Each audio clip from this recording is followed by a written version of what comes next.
अष्टमी तिथि भादो मास झिमा झिमा बूंदा बरसे हो।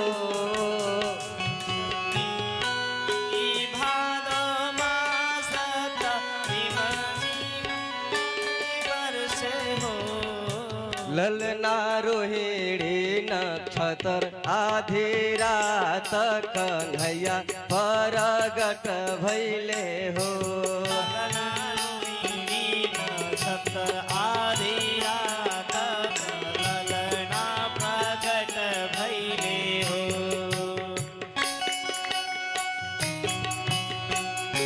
सभी लोग ताली सेवा कीजिए।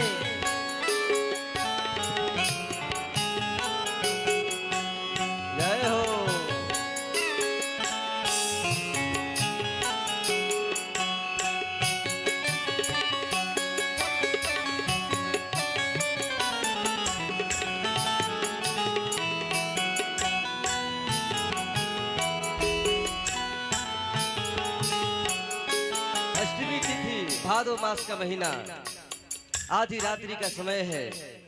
होत जनमावाया जोरा भइल जेलिया के भीतर हो। होत जनमावाया जोरा भइल जेलिया के भीतर हो। होत जनमावाया जोरा भइल जेलिया के भीतर हो। होता जरा मावाया जोर भइले जेलिया के भीतर हो।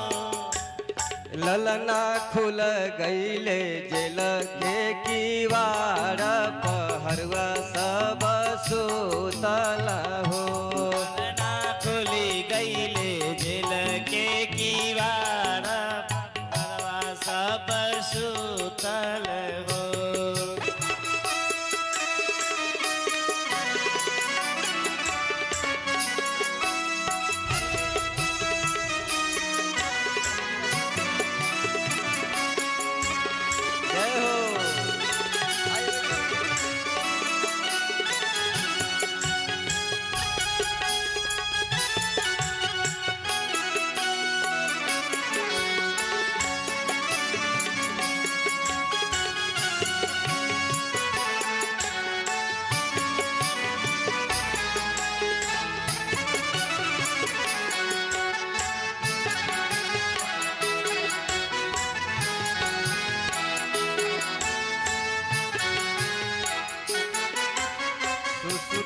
वसुदेव देवकी सुत से या राजा करे हो। देवकी सुत से या राजा करे हो। ललना अखिया के जमला पुतरिया कैसे बचाई हो। अब सोच रहे हैं क्या करूं, क्योंकि अब वसुदेव जी को यह डर है कि यदि कंस को मालूम पड़ जाएगा तो यह जो अंतिम रत्न है यह भी हाथ से चला जाएगा। इतना वचन जब सुना ले प्रभु जी मुस्कुरा गईले हो। इतना वचन जब सुना ले प्रभु जी मुस्कुरा गईले हो।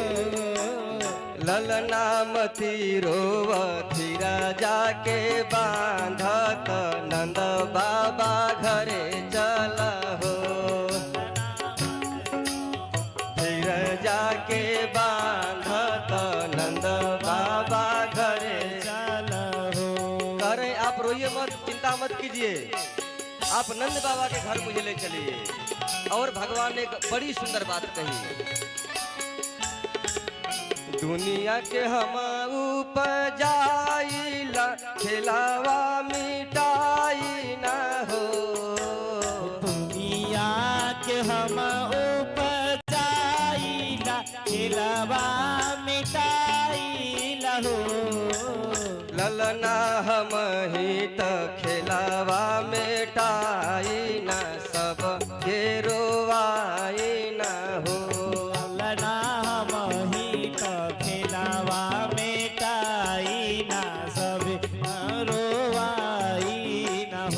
भगवान कह रहे हैं पिताजी आप चिंता मत कीजिए, क्योंकि यह मैं ही सब कुछ करता हूँ। हमारे दृष्टि मात्र से यह संसार का सृजन हो जाता है, और यदि मैं थोड़ा सा भ्रुकुटी को यदि टेढ़ कर दूं तो संसार का प्रलय हो जाता है। यह हमारा ही खेल है, आप चिंता क्यों कर रहे हैं। संतन के भैला पुकारत गैया गोहरा भैले हो, के भैले पुकारत गैया गोहर भैले हो। ललना भैले हमारा अवतारत कंस के संघार बहो। ललना भैले अवतारत कंस के संहार महो। अब वसुदेव जी भगवान कृष्ण को लेकर वहां से गोकुल की ओर प्रस्थान किए हैं। सुपवा में ले के लइकावात वसुदेव चली भैले हो। सुपवा में लेके लइका बात वसुदेव चली गईले हो। ललना जमुना के उमड़ल धारत पार कैसे जाई बहो। ललना जमुना के उमड़ल आरत पार कैसे जाईब हो। अब जैसे ही भगवान को लेकर वसुदेव जी चले हैं, यमुना जी फुफकार मारने लगी। अब यमुना जी को देखकर वसुदेव जी ने सोचने लगा अब मैं क्या करूं। तो भगवान ने फिर कहा हे लीजा जमुना के धार पिताजी मत तेरा करी हो। जा जमुना बाके दार पिताजी जानी देरी कारी हो। ललना लीला बा हमरो या पार जमुना जलधार से हो। अरे ये लीला बहुत अपरपार है। प्रभु जी के छुअता चरनिया जमुना सुखा गईली हो। प्रभु जी के छुआता चरनिया त जमुना झुका गईली हो।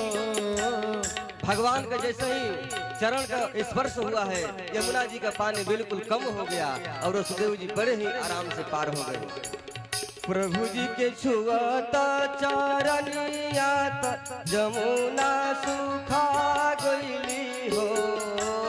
प्रभु जी के छुआता चरनिया त जमुना झुका गईली हो। ललना चली गईले नंद जी महलिया जसोदा जी सुतल हो। ललना चल गईल नंद के महलिया यशोदा सुतल बानी हो। अब भगवान को लेकर वसुदेव जी नंद भवन पहुंच गए और वहां पर बड़ी सुंदर एक लाली का जन्म हुआ है। तो गोदिया में प्रभु के सुताई लइकिया उठाई ले हो। गोदिया में प्रभु जी के सुताई लइकिया उठाई ले हो। ललना बंद भैले जेल के कीवाड़ लाया पर बाटे हो। ललना बंद भैले जेल के केवाड़ लीला अपार भैले हो। राजदेव गावेलन सोहर प्रभु के जन्म दिन हो।